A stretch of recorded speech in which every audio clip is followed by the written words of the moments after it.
ನಿಮ್ಗೆಲ್ಲರಿಗೂ ಗೊತ್ತೇ ಇದೆ, ವಿದ್ಯಾರ್ಥಿ ಜೀವನ ಅನ್ನೋದು ಒಂಥರ ಬಂಗಾರದ ಜೀವನ ಇದ್ದಂಗೆ. ಅಂದರೆ student life is A golden life.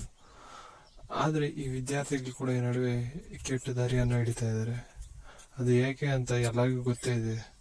ಅವರು ಅತಿ ಹೆಚ್ಚಾಗಿ ಮೊಬೈಲ್ ಫೋನ್ಸ್ ಯೂಸ್ ಮಾಡೋದು ಮತ್ತು ಗೇಮ್ಸ್ ಆಡೋದು, ಇಂಟರ್ನೆಟ್ಗೆ ಕನೆಕ್ಟ್ ಆಗಿರೋದರಿಂದ ಅವರು ತುಂಬಾ ಎಫೆಕ್ಟ್ ಆಗ್ತಾಯಿದ್ದಾರೆ. ಮತ್ತು ಅವರು ಮೆಂಟಲಿ ಹೆಲ್ತ್ ಇಂಪ್ರೂವ್ ಆಗ್ತಾ ಇಲ್ಲ. ಅದಕ್ಕೆ ಅವರು ಎಷ್ಟು ವರ್ಷ ಆದರೆ ಚಿಕ್ಕ ಮಕ್ಕಳ ಥರ ಹಾಗೆ ಇದ್ದಾಗ್ತವ್ರೆ. ಅದಕ್ಕೆ ನೀವೇನು ಮಾಡಬೇಕು ಅಂದರೆ ಮೊದಲು ಅವ್ರನ್ನ ಚೆನ್ನಾಗಿ ಇಳಿಸ್ಕೋಬೇಕು. ಅಂದರೆ ಅವ್ರ ಜೊತೆ ಸಮಯ ಕಳಿಬೇಕು. ಮತ್ತು ಜಾಸ್ತಿ ಜನ ಮಾಡೋ ತಪ್ಪೇನು ಅಂದರೆ ಮಕ್ಕಳನ್ನ ಆಟ ಆಡೋಕ್ಕೆ ಬಿಡದೇ ಇರೋದು.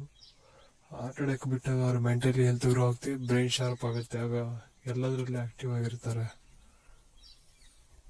ಆದರೆ ಕೆಲವು ಪೇರೆಂಟ್ಸ್ ಅವ್ರನ್ನ ಆಟ ಆಡೋಕ್ಕೆ ಬಿಡಲ್ಲ, ಓದು ಅಂತಾರೆ ತಿಂದನೇ ಇರ್ತಾರೆ. ಈ ಕೆಲವು ವಿದ್ಯಾರ್ಥಿಗಳಿರ್ತಾರೆ, ಅವ್ರು ಎಷ್ಟು ಚೆನ್ನಾಗಿ ಓದ್ತಾನೆ ಇರ್ತಾರೆ, ಆದರೆ ಅವರು ರಾತ್ರಿ ಎಲ್ಲ ನಿದ್ದೆ ಕೆಟ್ಟು ಓದ್ತಾ ಇರ್ತಾರೆ.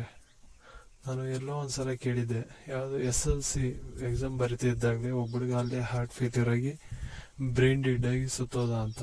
ಇಲ್ಲಿ ಆಂಧ್ರದಲ್ಲಿ ಏನೋ ನಾನು ಕೇಳಿದ್ದೆ. ಅದೇ ಥರ ನೀವು ಮಾಡೋಕ್ಕೆ ಹೋಗಬೇಡಿ, ಏಕೆಂದರೆ ಒಂದ್ಸಲ ಹೋದ್ರೆ ಜೀವ ಮತ್ತೆ ಬರೋಲ್ಲ. ಅರ್ಥ ಮಾಡ್ಕೊಳ್ಳಿ ಏನು ಕೇಳ್ತಾ ಇರೋದಂತ. Thank you.